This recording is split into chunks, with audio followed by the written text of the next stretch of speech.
നിങ്ങൾക്ക് പറയാൻ പറ്റുമോ? ഓക്കെ, അതെ, 142.86 കോടി ജനങ്ങളാണ് ഇന്ത്യയിൽ ഇന്ന് താമസിച്ചു വരുന്നത്. അപ്പോൾ യുണൈറ്റഡ് നേഷൻ പോപ്പുലേഷൻ ഫണ്ട് പ്രകാരം അതിന്റെ 2023 കണക്ക് പ്രകാരം ലോക ജനസംഖ്യ എന്ന് പറയുന്നത് 804.5 കോടി ജനങ്ങളാണ്. അതായത് ഇന്ത്യയിൽ 142.86 കോടി ജനങ്ങളും ലോകത്ത് മൊത്തത്തിൽ 804.5 കോടി ജനങ്ങളുമാണ് താമസിച്ചിരുന്നത്. അപ്പോൾ ഒരുപാട് ജനങ്ങൾ തിങ്ങി നിറയുന്നത് കൊണ്ട് തന്നെ ആ ജനങ്ങൾക്കിടയിൽ തന്നെ ഒരു പ്രശ്നം ഉണ്ടാവും അല്ലേ? അപ്പൊ ആ ജനങ്ങൾ നേരിടുന്ന പ്രശ്നം എന്തെല്ലാം ആർക്കെങ്കിലും പറയാൻ പറ്റുമോ? യെസ്, അതെ, ജനങ്ങൾ ഒരുപാട് താമസിച്ച്, അതായത് ഒരുപാട് ആളുകൾ കൂടി നിൽക്കുമ്പോൾ, അല്ലെങ്കിൽ ഒരുപാട് ആളുകൾ കൂടെ ഉണ്ടാവുമ്പോൾ നമുക്ക് പ്രധാനമായിട്ടും ദാരിദ്ര്യം, പട്ടിണി, തൊഴിലില്ലായ്മ, ഇത് മൂന്നുമാണ് പ്രധാനമായിട്ടും നമ്മൾ നേരിടേണ്ടി വരുന്ന പ്രശ്നങ്ങൾ അല്ലെ?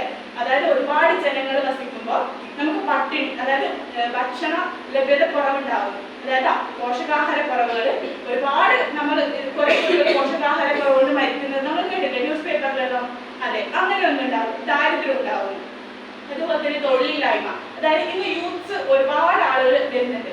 അപ്പൊ അവർക്കൊന്നും എത്ര എഡ്യൂക്കേഷൻ, എത്ര ക്വാളിഫൈഡ് ആയാലും അവരൊന്നും ജോലി ഇല്ലാതെ നൽകുക. ഗ്രാജുവേറ്റഡ് ആയാലും പോസ്റ്റ് ഗ്രാജുവേറ്റഡ് ആയാലും ഡിപ്ലോമ ആയാലും അവർക്കൊന്നും ഇന്ന് തൊഴിലില്ല. എന്തുകൊണ്ടാണ്? ജനസംഖ്യ കൂടുന്നത്, തൊഴിലവസരങ്ങൾ കുറയുകയും ജനസംഖ്യ കൂടുകയാണ് ഇന്ന് ചെയ്യുന്നത്. അപ്പൊ അതിന്റെ നമുക്ക് പ്രധാനമായിട്ടും ഈ ജനസംഖ്യയെ അടിസ്ഥാനമാക്കി അതിന് കുറച്ച് സൂചകങ്ങളുണ്ട്. ഒന്നാമത്തെ സൂചക കുടിയേറ്റം, ജനസാന്ദ്രത, അങ്ങനെ കുറെ ഉണ്ട്. അപ്പൊ നമ്മളിന്ന് ഡിസ്കസ് ചെയ്യാൻ പോകുന്നത് കുടിയേറ്റത്തെ കുറിച്ചിട്ടാണ്. കുടിയേറ്റം എന്ന് പറയുന്നത് നമുക്കറിയാലോ. എന്താ കുടിയേറ്റം?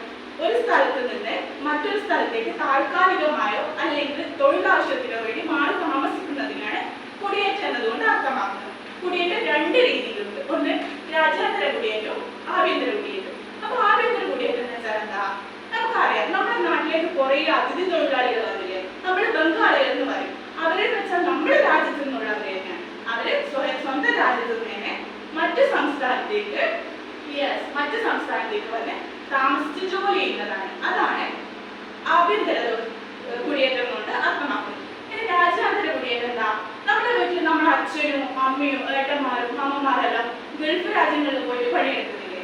അതാണ് ഒരു രാജ്യത്തിന്റെ അതിർത്തി കടന്ന് മറ്റൊരു രാജ്യത്ത് പോയിട്ട് പണിയെടുക്കുന്നത്, അത് ജോലി ചെയ്യുന്നതാണ് രാജ്യാന്തര കുടിയേറ്റം എന്നതുകൊണ്ട് അർത്ഥമാക്കുന്നത്. അതായത് ആഭ്യന്തര കുടിയേറ്റം എന്ന് വെച്ചാൽ നമ്മുടെ ഇന്ത്യ മഹാരാജ്യത്തിൽ നിന്ന് തന്നെ മറ്റൊരു സംസ്ഥാനത്തേക്ക് പോയിട്ട് ജോലി ചെയ്യുന്നതിനെ ആഭ്യന്തര കുടിയേറ്റം എന്നും, നമ്മുടെ രാജ്യത്തിൽ നിന്ന് മറ്റൊരു രാജ്യത്തേക്ക് പോയിട്ട് അതിർത്തി കടന്നു പോയിട്ട് ജോലി ചെയ്യുന്നതിനെ അല്ലെങ്കിൽ അവിടെ താമസിക്കുന്നതിനെ നമ്മൾ രാജ്യാന്തര കുടിയേറ്റം എന്ന് പറയും.